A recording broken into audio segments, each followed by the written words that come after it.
mbalamusiza nnyo bannakawempe no bategeeza nti ekindeese olwaleero kubeebaza nakumbeererawo mu mbeera etali nnyangu n'olwekyo buli wempulira nga munkoonyeeko mpulira essanyu.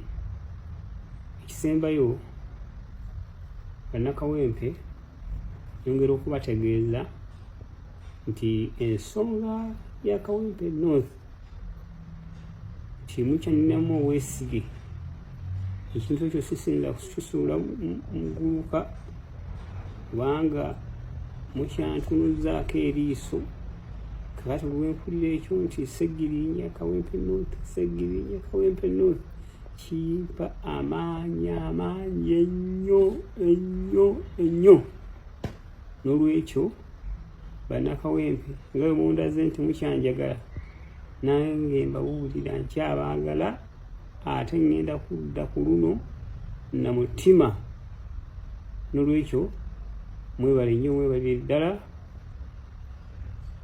Tuddemu tusinkane 2026 mu kalulu ke tunaddamu insha Allah.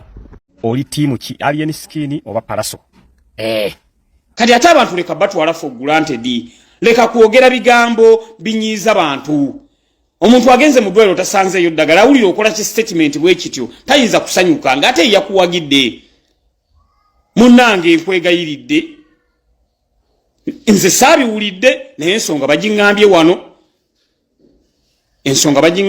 Nkwegayiridde muganda wange, amalala gakulembera ekigo.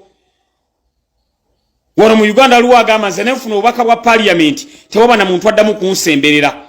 Nenze Seggirinya ndi mubaka naye onsanga myala, onsanga netisa amatooke nga twalira abantu because oyina okukkiriza nti abantu boyina okutambula nabo. Tewali muntu ayina bantu babenga ayina wabasibidde awo. Naye abantu bakugoberera okusinziira omulamwa gw'oliko. Ate abantu baagala oyo alemera ku nsonga, baagala oyo ayogera ebigambo ebibazzaamu essuubi, si ebibanyigiriza. N'olwekyo nze saabirabye. Muganda affe oyo mugambe agenderere nnyo ng'agenda okwogera, kubanga statement emu esobola okukyaya abantu.